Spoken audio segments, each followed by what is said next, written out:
चौधरी देवीलाल कहा करते थे, हवा बनाओ, जिसकी हवा बन जाती है वो जीत जाया करता है।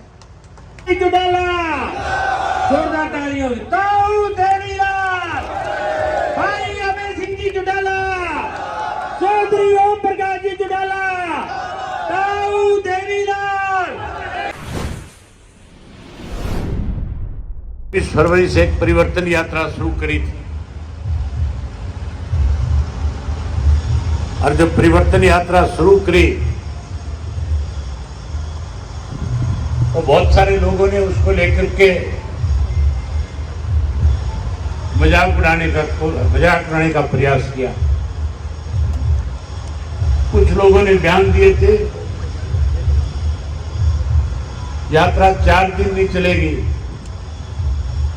यात्रा 40 किलोमीटर नहीं चलेगी, परिवर्तन आएगा कैसे।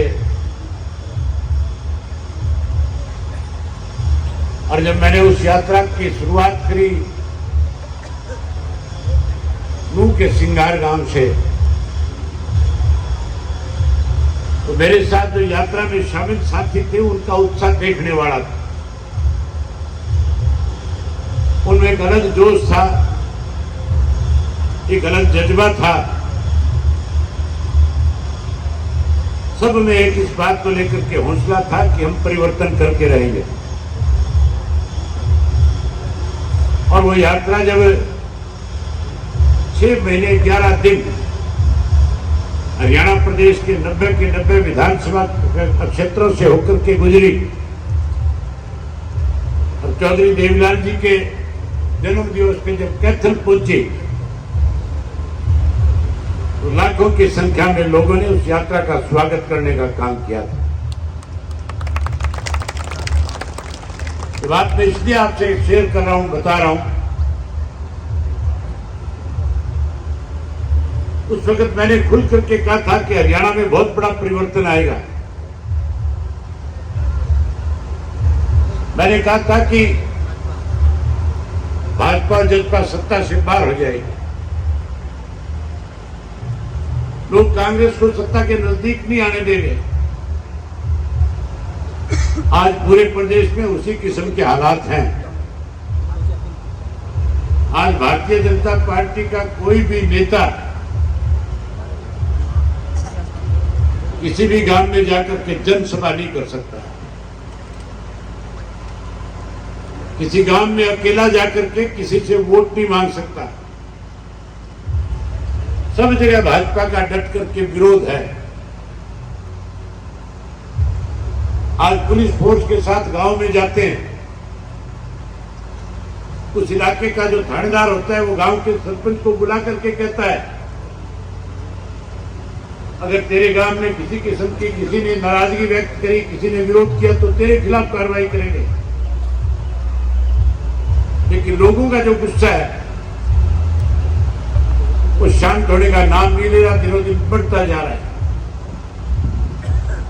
इसीलिए प्रदेश के पूर्व मुख्यमंत्री मनोहर लाल ने बयान दिया और कहा, मैं इस लोकसभा के चुनाव में किसी गांव में वोट मांगने नहीं जाऊंगा। मनोहर लाल खट्टर को इस बात का एहसास हो गया कि हरियाणा प्रदेश की 85% जो गांव में बस्ती है वो भारतीय जनता पार्टी को जहां 10 की 10 जीतने का दावा करती थी, 10 की 10 पे जमानत जब्त कराने का काम करेगी। आप में से कुछ साथी कुरुक्षेत्र गए होंगे, आप में से कुछ साथी कल हिसार भी गए थे। आपने देखा था कुरुक्षेत्र में किस तरह का उत्साह था, लोगों में कितनी बड़ी भीड़ इकट्ठा हुई थी, किस तरह का जोश लोगों में था। कुरुक्षेत्र के लोगों ने फैसला कर लिया कि जहां भारतीय जनता पार्टी की जमानत जब्त कराएंगे, वही जो गठबंधन का उम्मीदवार है उसको भी खाली हाथ दिल्ली भेजने का काम करेंगे।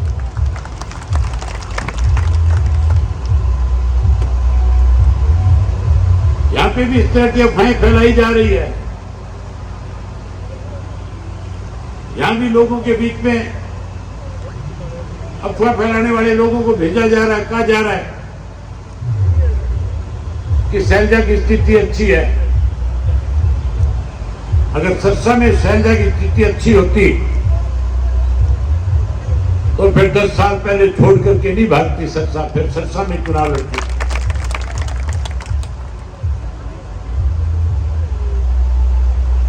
जहां साथियों कांग्रेस के लोग आपस में बटे हुए हैं, जहां एक दूसरे की टांग खींचते हैं,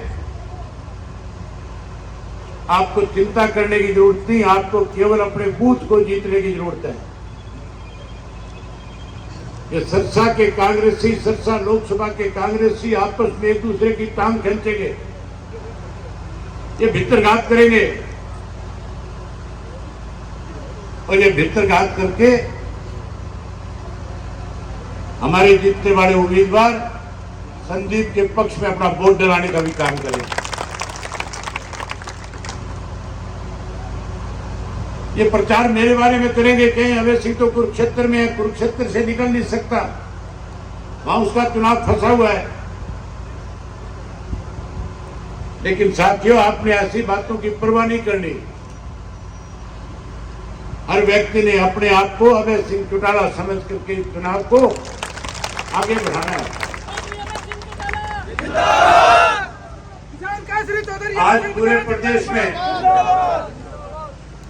हर व्यक्ति की निगाह जो है इंडियन नेशनल लोकल पार्टी के ऊपर है।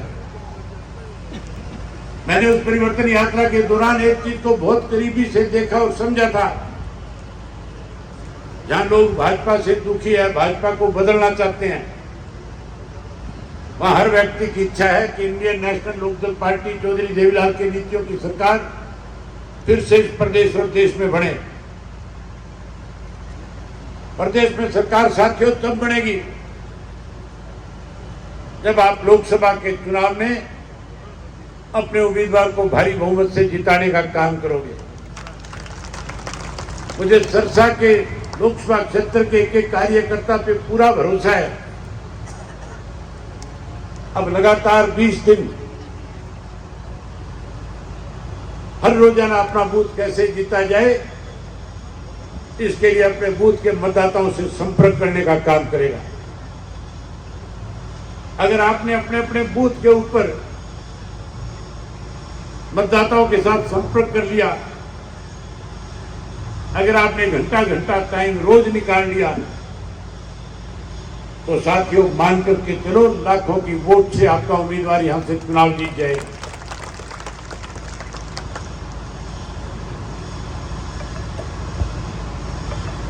जहां लोगों ने एक मन बना रखा है, फैसला कर रखा है, केवल लोगों तक पहुंचने की जरूरत है। आज ये मान के चलो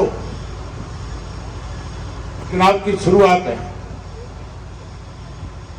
और इस चुनाव को कैसे आगे बढ़ाना है, कैसे चुनाव के अंदर अपनी ताकत दिखानी है। चौधरी देवीलाल कहा करते थे, हवा बनाओ, जिसकी हवा बन जाती है वो जीत जाया करता है।